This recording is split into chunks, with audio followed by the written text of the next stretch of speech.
about it, poverty being the reason for banditry. And then sometimes I'm wondering, is he telling us information? Because when you know the problem, then you pretty much have solved half the problem. But then I don't think that maybe the situation in the North is peculiar, because hey, we have to take their situation into account. But there's poverty everywhere. If the president of Nigeria says, well, it's because of poverty that banditry has pretty much become what we know it today to be, is there a solution to this kind of poverty that has led men to pick up arms and go kidnap the innocent? Because I understand that many of you think, well, no, we shouldn't be speaking on, Sheikh Gumi. And I think I understand your sentiment. But I must add to that, or I must suggest to you that to understand the problem, you must understand the ways that the problem is interpreted. So here, poverty is said to be the reason why kidnapping is the way it is. So what can we do to fix this level of poverty? Because we might be talking about financial poverty, but maybe we're also talking about a more intense kind of poverty, like poverty of the mind. If the president says it's poverty, how do we fix poverty then? Because I don't want to tell you let's fix poverty in the North. I mean, we're all Nigerians. Are we going to fix the poverty in the North and not fix the one in the West? Or the one in the East? Or the one in the South? But then when you say something like that, is this a way for us to understand why kidnapping is happening? Is this a way for us to maybe mentally... Because maybe when you understand the situation, you're not as mad anymore. When there is, say, a reason for what is happening, you're not as mad, you're not as upset. But every day, or at least every other day, we hear someone is killed here, someone's been kidnapped there, and that's how much is required for them to be released. So here, even the concept of freedom, particularly when it comes to insecurity in Nigeria, it's very... you can see everything that threatens that. So let's talk about this. How do we fix poverty? Do we particularly fix the poverty of the North in order to deal with banditry?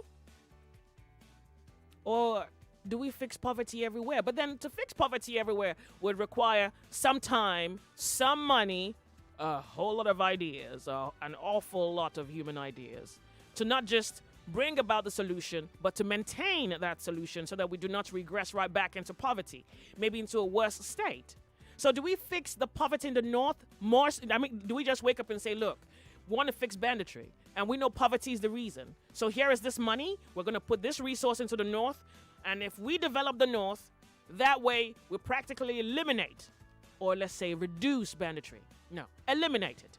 99.3 Nigeria Info, 0700 993 993 993 01 465 7190. Hello, welcome to Nigeria Info. Good afternoon, Joyce. We're glad to have you. Yeah, Welcome. As regards to What's your name? Tell us your name. Tell everybody your name, and you can go ahead. My name is Ahigbe. Go ahead. Yeah, as regards to what both of them said, they are the truth of themselves.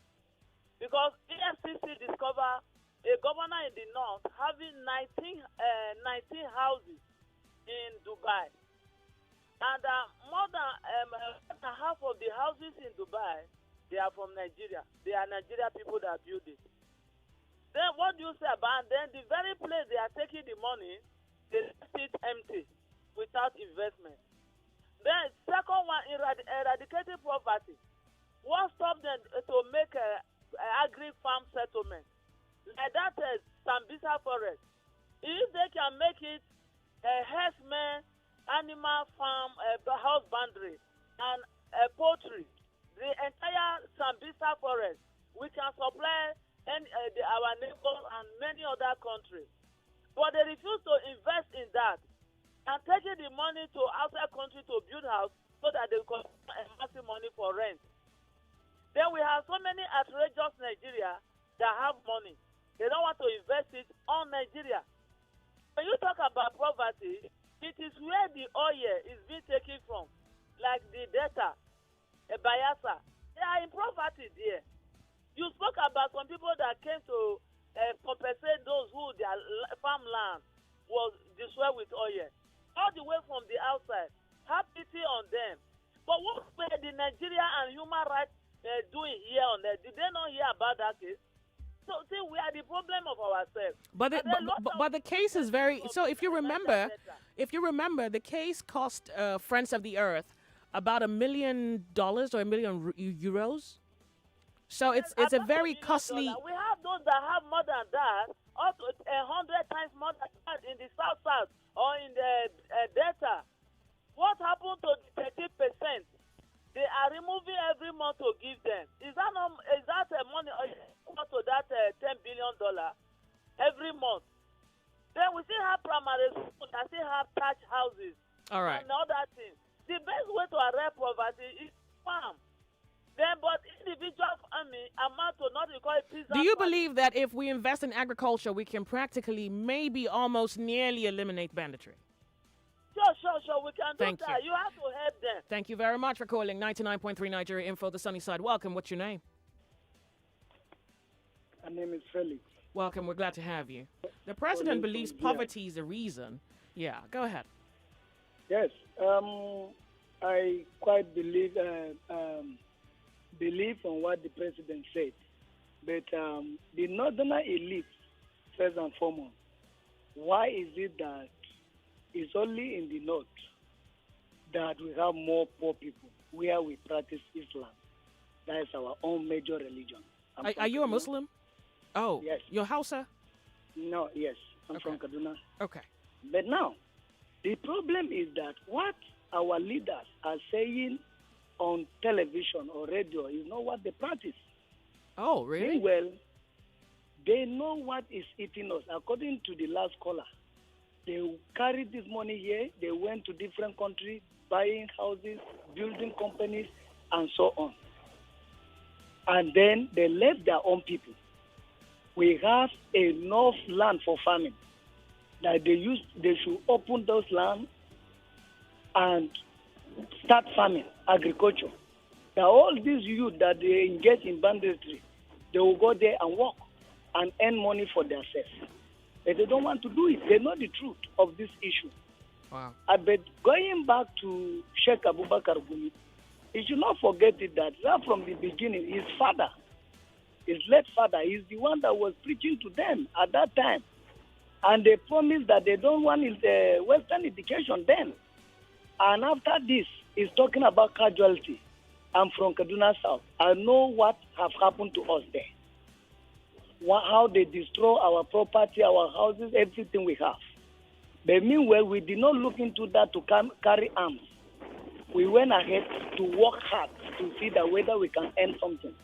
But this youth, I'm sorry to tell you, I went to Abuja some time ago and I met one of the one Malam. And the Malam was telling me that you see these people, see their houses there. Which Malam now? Like the youths, you say? In Abuja. Young people?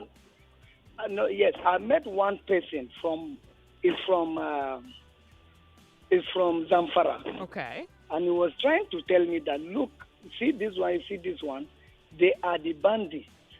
They used to go and carry operation over there. And when they get the money, they will come to all those villages, some go inside the city and buy house. Oh, I see. And they come and live big, driving big cars, married 2, 3, 4 wives. So, I'm sorry to tell you, because Sheikh Abubakar Gumi said that they should negotiate with them. Could you imagine that I used to come and kidnap, and you pay me hundreds of millions, and then tomorrow you are telling me that you negotiate, you will start paying me 50,000. Do you think I will work? I will not work, because my hand have already opened up, and my hand have touched a lot of money before. So I don't think they know how to solve this problem. Somebody that kill people, somebody that did not look human life as anything, somebody that has embezzled people wealth. Yeah. And today you are telling me that that person should not be killed. El Rafai in April said that, Why? that these people, the president supposed to declare them terrorists. And do you support the idea of killing all of them? Yes. All right. Because why am I saying this? I'm coming, If I'm fighting with you now, and every day I come, I slap you, and you do not retaliate back. I slap you, you do not retaliate. But the third day when I came, I slap you, you slap me back, and you beat me very, very well. Do you think I will come to your house again? My guess would be no. I will not come. Therefore, these people bandits, even the army are running from them. So till when they kill them, some of them will surrender. All right. But if they do not kill them, they will not surrender. Rather, even they do the negotiation now, they pay them a lot of money, they will still come back to their creek. Look at in Zamfara. Today, bandits have repented. Tomorrow, bandits have gone back to banditry.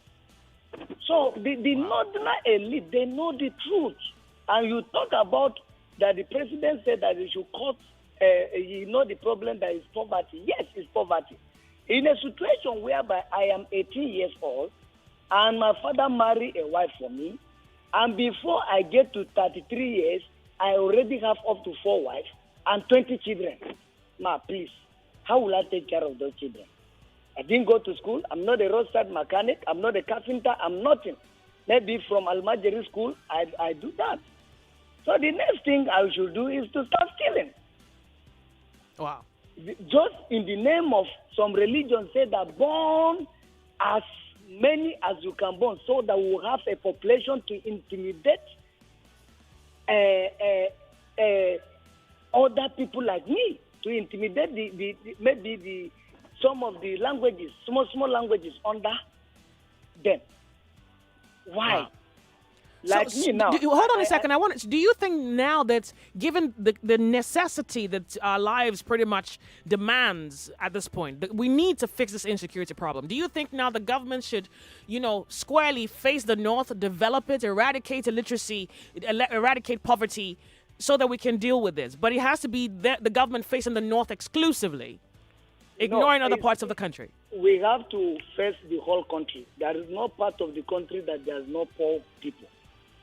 Yes, I even here in Yoruba land, I'm in Lagos, where I rented my house somewhere in Najuron here. I see people that it's hardly for them to eat twice in a day, but they are Yorubas.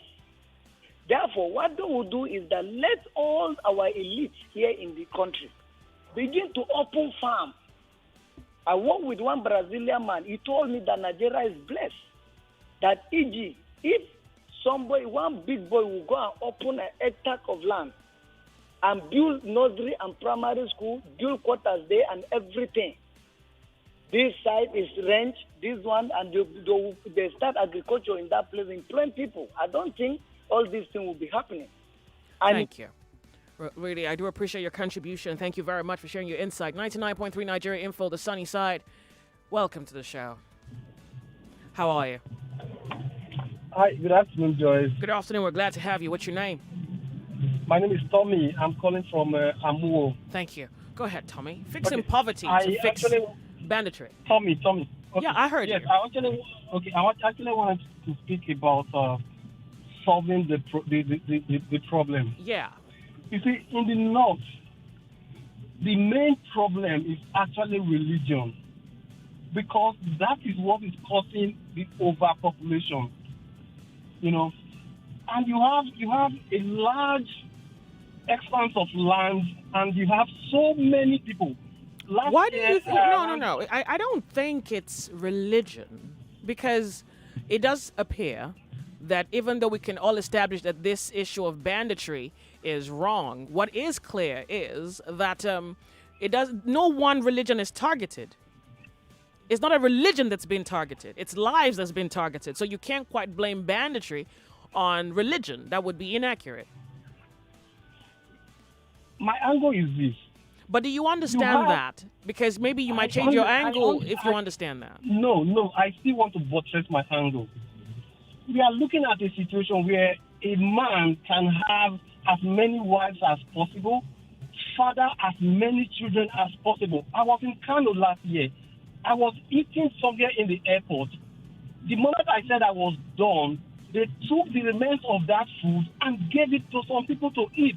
These guys were just there waiting for me to finish eating. Can that happen in the South here? It can't.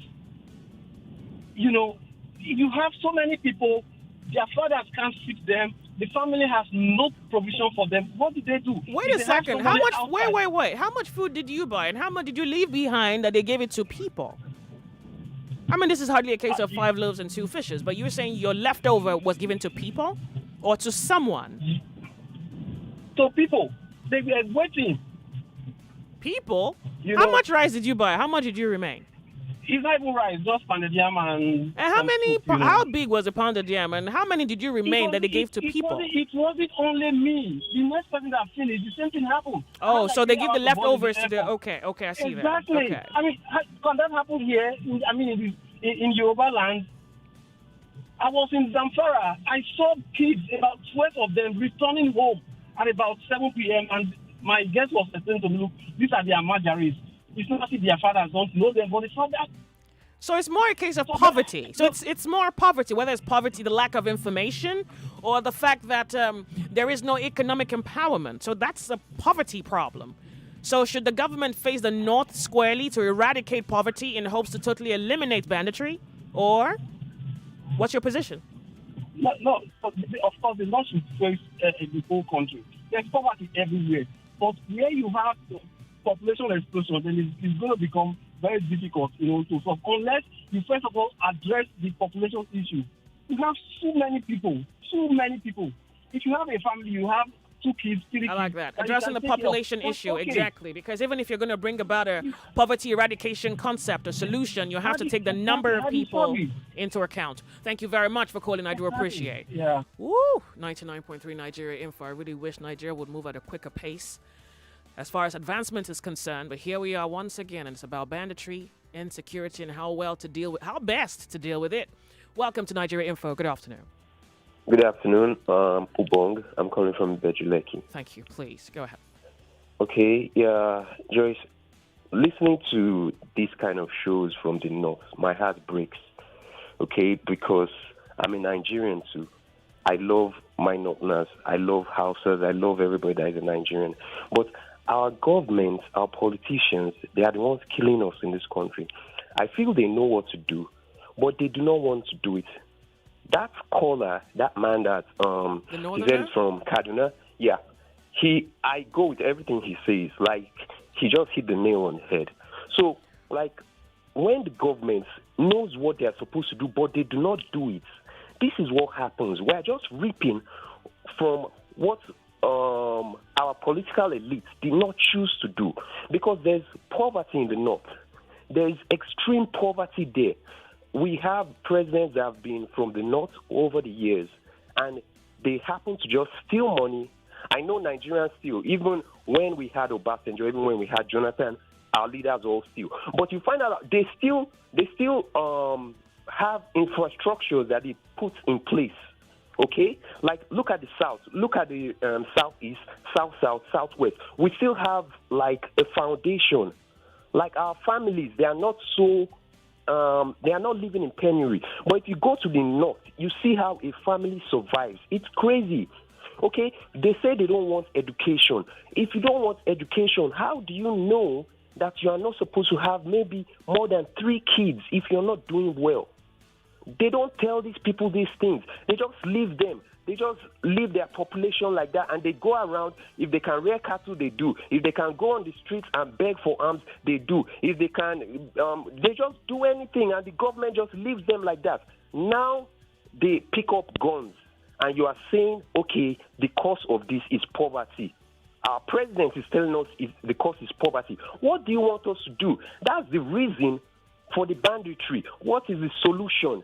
Okay, now, the president didn't pick a solution. Let us say, okay, Sheikh Gumi is his negotiator, okay?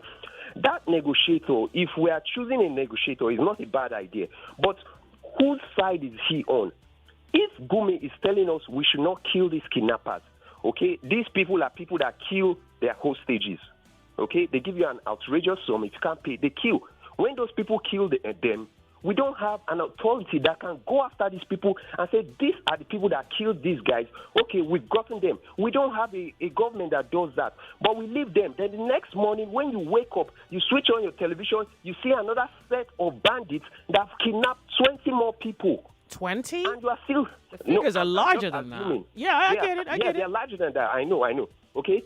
They just kidnap more people, and we still watch the television. What are we doing? They are requesting for 200 million. We don't have any solution. We are just thinking, how do we pay them? Then you see parents that have sweated their whole years, laboring to feed their children, running around selling their property to release their kids. This country, our government, we do not value lives.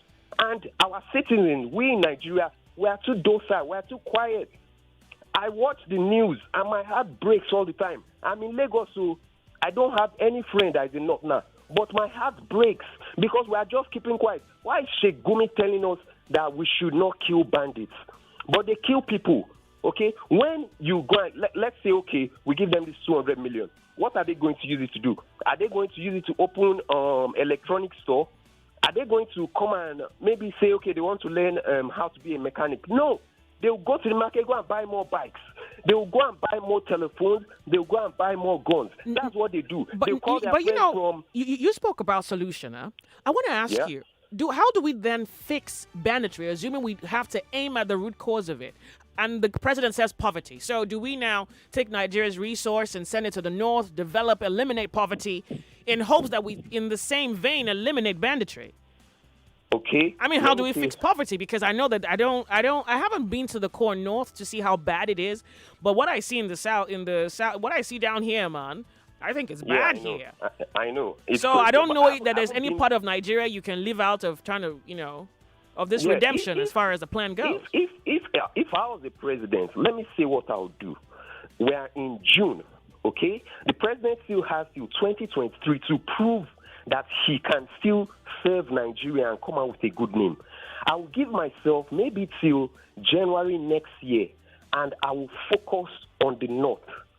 No matter what anybody says, I will focus on the north. But for you to focus on the north, I don't mind.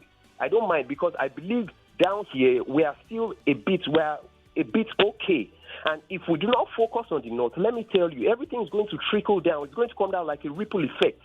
And it's going to affect every one of us in Nigeria. So just wait. Just hold on.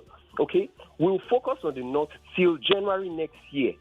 When you are saying you're focusing on the north, you are building infrastructure, you're building roads that can go from farms to the markets to areas where you have residents, okay? Then again, you check the borders. Let me tell you, all over that north, the borders are very, very porous. How can you tell me you're killing bandits and then you see some of them are foreigners? Where do these foreigners come from?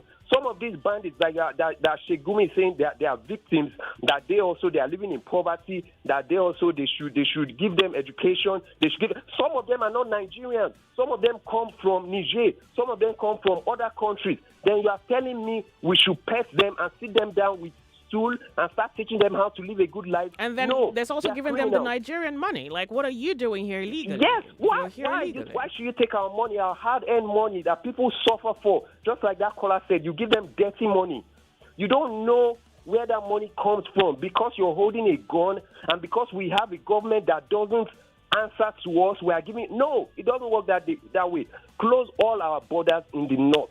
All right. Talk to those people, officers on uniform. Let nobody be compromised. When you close all our borders, treat the bandits as you should treat them. Then start building schools, build hospitals, build roads from the markets to the farms, and you see how things will change. Build farms everywhere. The north is bleeding, but it's only after NSAS that people started opening their mouth to shout on TV that they stop killing in the north. Nobody used to shout about killing in the north before NSAS. So it's very bad. I'm very angry because of things in the north. Thank you very much for calling. We're off on a break. We'll be right back. Join the conversation no matter where you are. Download our mobile app by searching Nigeria Info FM on the Google Play Store and the Apple App Store.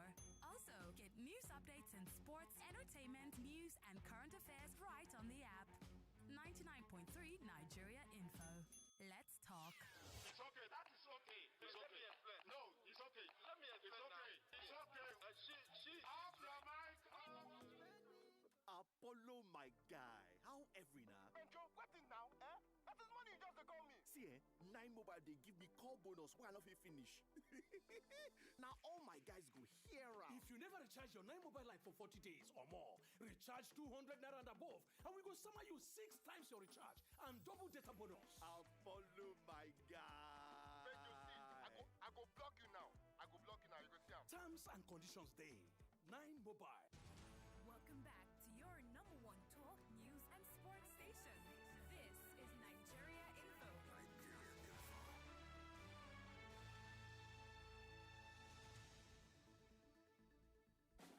You asked for it, and it's back. It's a roundtable here, special broadcast on Nigeria Info. We've got the entire team here. Oh my God, the year of first. That's what 2020 has been. It's the year of first. You're doing empowerment for youth. You give them bikes, you give them marijuana, and then years after, you tell them not to use them. I feel like there's a huge disconnect between the government It's the Nigeria Info Roundtable.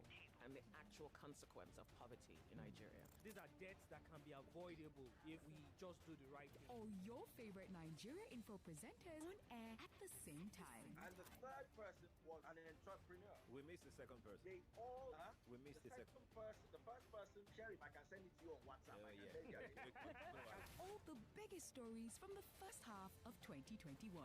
Analyzed by the biggest voices on radio. I am Sheriff Quadri, Lagos, Nigeria. My name is Wemimo Adewunis. You're hanging out with the tech steel. My name's Joyce Onyemuwa. I am Sandra Ezekwesili. Date 28th of June, Monday. Time 9 a.m. Only on 99.3 Nigeria Info.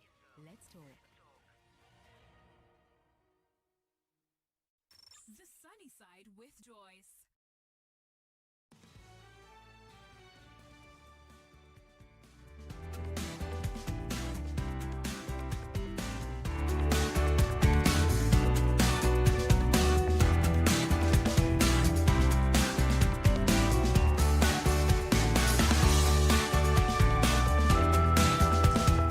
.3 Nigeria Info. So fortunately, we have to actually segue into something else. This conversation about insecurity doesn't, we hope it ends. I mean, I hate to say it that way, but it appears it's not really coming to an end. It doesn't quite appear that there is an end in sight. It's a moving conversation, and God forbid that we have to be talking about this 1 month from now. But in the absence of actual human solutions, the solutions that involve the humans, the community, the population, and takes everything, every factor, every variable into account, well, it appears that we'll have to wake up here, and depending on what the news reports, we have to come here and pretty much say the same thing. God bless Nigeria. But that's the thing. We're actually blessed. The question is, what are we doing with our blessings? Because you misuse a blessing, it could become a curse. I'm really hoping that we are able to bring about solutions that guarantee the security of lives, property of every Nigerian, regardless of your geographical location. Thanks to our friends who are with us live streaming. We're segueing into something else. We're going into the situation around consumers of public transportation, specifically taxis. Whether you're Ubering or you're using the boat or whatever other transport means that there is. Drivers sometimes complain about passengers, and passengers appear to, maybe more than often, complain about drivers. There is a situation on ground which you must hear. Because when I saw it, it drew reaction from me. I thought, well, you don't treat anybody that way. But if the driver didn't report that particular, I'm glad he had a phone with which he was able to record that scene. If he didn't record that scene, it would have been difficult for you to understand his position. And it is for this reason that I think this is a necessary conversation to have. So if you're with us on YouTube, I'm going to ask you to stay with us. Don't go anywhere. It is not drivers versus conversation. But because I'm having to sample both opinions, yes, the topic next is the driver or drivers versus their experience with passengers. So passengers, I'm expecting you to call in and share your your experience using taxis, and drivers, hopefully you can give account, but that would not be after I share with you something that I think might also trigger you. Off on a break, we'll be right back.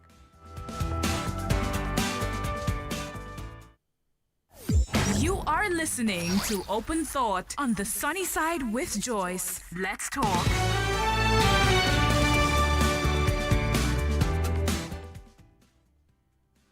She requests me. She requests me from Banana Island.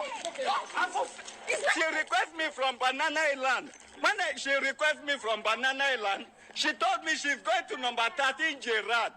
Number 13 Gerard, number 13 is before the roundabout. So on her way going, she was on call. There's car behind me. She just said, okay, stop. There's car behind me. I said, madam, you're putting her life in danger. I now park well. When I park well, she was on call. She just opened the door, start walking. I said, madam, you haven't paid. She started walking. I now told her, I said, madam, you haven't paid. Don't worry, whatever happens, I'm... I'll call the police on you. How dare you touch me? How dare you touch me? And I say, but you haven't paid. And you put wrong address, you say number 13. On our way going, this express, and you was on call. You can't just hit the car and say, stop like that. I now say, okay, pay me. She said she's not going to pay. I said, for what reason? She said, because I touched her. I now say, but as I stop, assuming you say, end the trip, how much? You pay me, there won't be problem, but you open the door, you start walking out. And I say, you haven't paid, you don't respond. Why did you do the video now? Yes, because she threatened my life that she'll call the police on me, that. She threatened my life. And this thing, I'll take it to both offices, and this thing will go to all social media. It's still on record. I have the right. She embarrassed me, she put my life in risk. She put my life and my car in risk. Look, this social media will take you and they will arrest you. You put my life and my car in risk for this fateful Monday morning. You say you'll call the police, your father is this, your mother is this. I don't care, I'm working for my money. You put number 13 and thank God the thing is on app. The thing is on app. All right, so I have something to say. Before I open up telephone lines, I have something to say. First of all, you don't charge at nobody. I saw the video. In the first 5 minutes of the video, she saw him recording. So I'm assuming her intent was not to hit him. It was to hit the phone off. And I said this earlier on. If I got an 18-year-old, she's female, yeah. And I'm looking at her rage, and I'm thinking, there's got to be something in you to think that you can treat people this way. There has to be something. And so the driver says, well, there are too many things in my head. First of all, you're asking him why he's recording you, but you are with his money. You're asking him why he's recording you, but you haven't paid him and you have arrived at your destination. So yeah, maybe there's some situations in there. First of all, you don't charge at nobody. Because in my head, I'm thinking, I don't know how old she is. My guess is she's probably in her 20s, in her 30s. It wouldn't even matter. So I'm giving you like the benefit of the doubt that given your body size, I would like to set you up with an 18-year-old. Just give the 18-year-old lunch and give her food. I don't think you'll take an 18-year-old out. Now, the reason I think it's necessary that I say this, I think that sometimes some people are persuaded that they think their rage is more than the other person's rage. You know, you're like, well, I'm mad now, and I'm going to, I can charge at you. What if, because I understand what it would mean if he hit you as a man. So what if he stops you by putting a finger in your eyes? What if he hits you in the jugular? What if he took the air out of you in a way that, if you do Tai Chi or you say you do karate and there's a move you can do to someone to just take them out momentarily. What if he did that? And then you say your father is something. I mean, I didn't hear her say it. I just heard her. She didn't quite deny the allegations the man put on her. So let me assume, just for the sake of conversation, that, and I think Nigerians are innate, have it within them to brag about who they know, who their father is. And I want to give your father all the credit. I think that he would not want to be known as one who perverts justice. I don't think he wants to have his name associated with intimidation, with tyranny. Because when I look at the character of the lady in the video, well, I'm thinking someone like you would like to have you would like to maintain tyranny if it benefits you. You would like a situation where so the person who's observing the situation asks him, why are you recording? Pay the man his money. He has no right to be in your premises or wherever he is making that video if you pay him. So you don't pay him. You're asking him why he's recording. So first of all, the man says to the lady, why wouldn't you pay? And she says, because you touched me. Oh. Well, yeah, he doesn't have any right to touch you, but you owe him. He has a right to demand for his money if it means touching you to get your attention.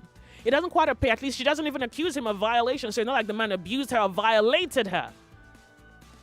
So she's just mad that he's making a video. I don't like the oppression of, say, people whom society would regard as not, and it's insane. It's just, and it's funny because, well, there is this supposition that if you have money, then you are worth some respect if you have money. I mean, I know that happens in Nigeria a lot. And I don't want to, I cannot throw a carpet statement because that in itself would be an uneducated position. But Nigerians have, and yes, when I say Nigerians, you can, maybe you're not the one I'm referring to, but my statement is what it is. Nigerians have this thing where they idolize, they worship money. And so, and the one who's worshipped know that he is worshipped. And it's interesting because you worship a person with money, he gets drunk by the worship. He gets, and you have to understand, I'm not even speaking to men or to women, I'm speaking to anyone. You know, just the money thing. But let me even tell you what's worse than that. Power has a terrible seduction that anybody with an element of just a tiny grain of power. I think power is more seductive than a seductive woman who's trying to seduce somebody. I think there's something terribly seductive. And maybe that's why God hates pride, for example, because there's something about, you know, you have it. That's you. If they don't see it, then it's like it's not there. If you don't wield it, then maybe you don't quite have it. And you want to be seen as someone who possesses it. And so every chance that you get. So maybe her father is something, but I think it would be a shame that the father would allow himself be associated with something as dishonorable. As, well, you're supposed to pay tax on my money, you didn't pay him his money, then she says to him, well, do you know who my father is? Like, why would your dad want to come out? Pay the driver his money. Well, this is so necessary because more of the videos I have seen are accounts of the women telling the story. And this is not to undercut the women who tell their story, because I'm very sure that maybe half of those stories are actually true. But there are situations where, you know, you pick up a passenger and then they're just unruly. They're just rude. They're so unkind. And they would do to you what they wouldn't want done to themselves. But because they believe they have something like power, they have someone on the telephone one street away. They know someone that's also himself patching on the corridors of power, patching on somebody. You know how it is. Just the fact that you know someone. I didn't get her name. I would have loved to tell her name on radio. I wish I got her name. I wish. So maybe there's some nuanced angles to this, you know, the parts where you don't see. But you can actually feel the man's voice crack in pain. So I don't think, that's what I'm saying, I don't think she wanted to hit him. You know, I don't think, don't charge at anybody. You don't charge at anybody. Don't just run up to someone. All right. So it's I want to tell you, I want to say something like, treat people the way you want to be treated. And don't be anything that allows injustice of any form to be propagated. Do not allow yourself be the one who allows evil exist. There's something insane about that. But then check how you allow power alter your balance as a human being. You owe someone money? Pay them. I've been driving in Lagos. You know how it is where someone forgot to use the indicator light? And then, you know, I'm doing steady 30. Or maybe I'm doing a steady 40. And I'm thinking that the guy in front of me is moving. And then he just turns. I used to get so mad. These days, I'm just grateful that I didn't hit someone. You know, like, I'm just grateful that, oh, well, I nearly could have hit him up, but I didn't. It used to so infuriate me, like, when the turn is wrong. So you're asking a driver, you tell him to stop suddenly. Of course, it's going to take a minute to want to at least find somewhere to park.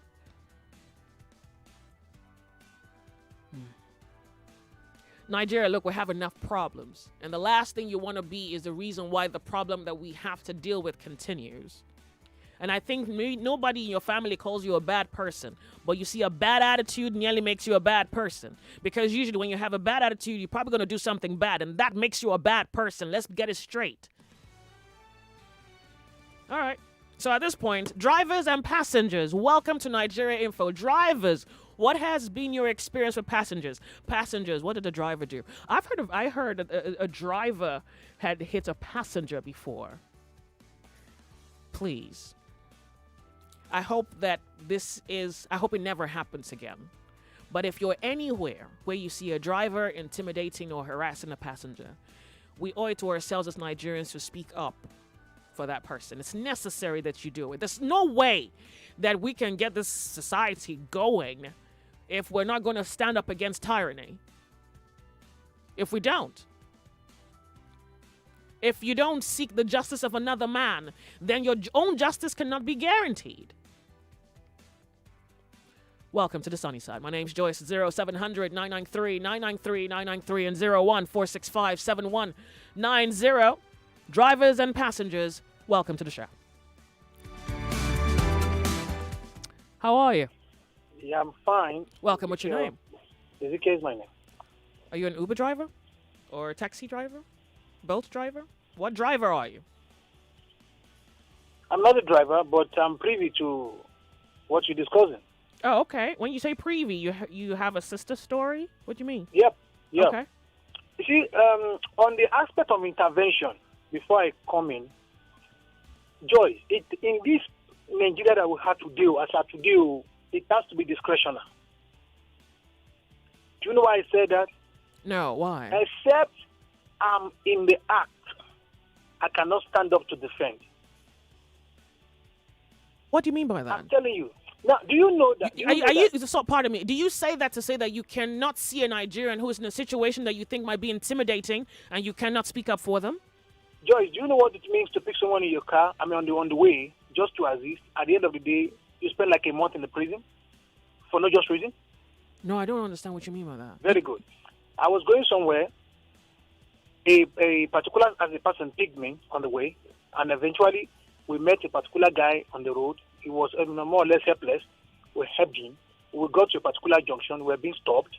At the point, they searched this guy. They saw some, as in hard drugs in his bag. And that's a different thing now. No, get what I'm saying. What I'm trying to let you know is this. In this part of Nigeria, you understand, tyranny is the order of the day. The reason why that you saw that lady, foaming and doing also is because he knows right well in her heart that he's going to lie against that driver before he's dad. I'm telling you now, you know her dad. My friend. There is something an enemy wants you to believe. That's what you're going to choose to believe. If I'm a tyrant, I want you to believe that tyranny is the order of the day. In fact, if I'm choosing to maintain my standard or my title as tyrant, the only rule of the day is tyranny. Huh? Now, you are going to choose whether that's going to stand or not. I don't want That is on me. Yeah, but right? you can't say tyranny is the order, except you're a tyrant yourself, waiting for your own opportunity. No, Joyce, what I'm saying is this. It takes someone that is knowledgeable and very bold. Well, that's why we're having this conversation. Why isn't this a secret? No, Joyce, what I'm trying to establish here, let me let you know. You see, in this part of Nigeria, you understand, Joyce, in this part of Nigeria, an average people that has money wants to frustrate, want to oppress. Yeah, but then the people just sit down and say nothing, but the people can say something. But it is not everybody, like myself, as I'm talking to you. I can never give you my permission because any act you are exhibiting, I have an answer to it. But I'm only trying to establish here that as far as Nigeria is concerned, for me to be able to stand to defend someone who is trying to oppress or exhibit element of tyranny against another, I must be in the act. for me to defend. Let me see whether Lagos agrees with you. All right. Okay. Thank you very much for calling 99.3 Nigeria Info. Welcome to the sunny side. Turn off your radio. What's your name? Hello. Good day. I would like to remain anonymous. Okay, anonymous. Thank you. Go ahead. Yeah. Firstly, I'm a driver. Okay. I'm doing it for fun, actually. You're doing it for fun. Could you speak up for me? I'm doing it for fun because I love meeting people, and oh, okay. I do it when I have the free time to do that. Yeah. So from the video, funny enough, I saw the video. I didn't even before that I saw the video. You see, the truth is, in Nigeria, we have this unnecessary sense of entitlement, which is very sad. It's pride. It is very, very sad. It's painful. It's worse than entitlement. It's pride. The way that man was speaking, he was speaking from a point of pain. It's pride. I've had issues like that because really, for me, I just look at it. The money you're paying me cannot change my life. I'm going to give you an example. I picked up a guy one day, and he came into the car, and the next thing he did was put his leg on my dashboard. And I told him, sorry, drop your leg. He said, what do you mean? That he's paying you. I'm paying you for this and this. Yeah. I said, sorry. Yeah. You're not paying me to put your leg on my dashboard. You're paying me to move it from one location to the other. And it was like, I'm not going to pay you this one down. I said, get out of my car. Your money cannot change my life. There's no amount of money you want to give me that's going to change my life. So get out of my car. It's a privilege. I'm offering a service. It's not a privilege. You too, it's not privilege now. It's a service. You're being paid for a service. I mean, don't call it a privilege. He's paying for it. Yeah. He's paying for a service, and I'm offering a service. But the service is not for you to, mess up my car. I get it, but it's not a privilege. Just trying to say that. You can move on now. Well, so, the sense of entitlement can be very overwhelming at times. Sometimes I think you undermine the situation when you say it's a sense of entitlement. It moves from entitlement to arrogance. It's the arrogance of it. Arrogance. Yeah. Yes. That's the word, actually. Arrogance. Is the arrogance of it? Unnecessary arrogance. You pick up somebody and you're thinking. Did the guy get out of your? Did he get out of your car and you didn't charge him? The funny thing is that he didn't want to get out, so I just stopped, parked, switched off the engine. Of course, my windows were up, and I locked the door. I came down from the car. Of course, the car was going to be hot. I came down from the car. Yeah, well, but yeah, that's and I locked up because really, what kind of embarrassment, what kind of insult is that? Thank you very much for calling. Look, really, look, I do appreciate it. Really calm down. Really, we want premium service and we don't want to pay for it.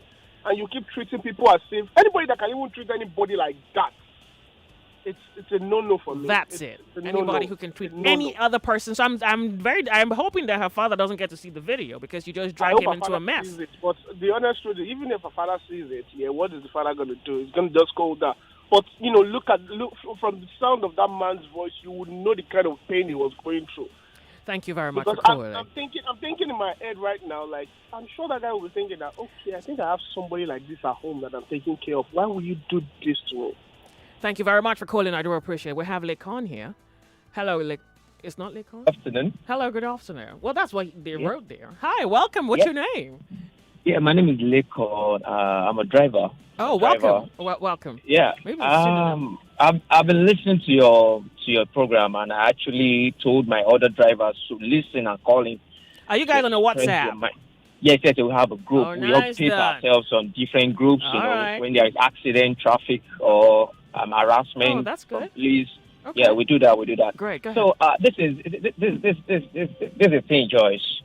We drivers, we face a lot of problems on this particular job we're doing. People, Nigerians believe they are paying. Yeah, you are paying me for the job. Yeah, it's my car. I have a choice to pick you or not to pick you.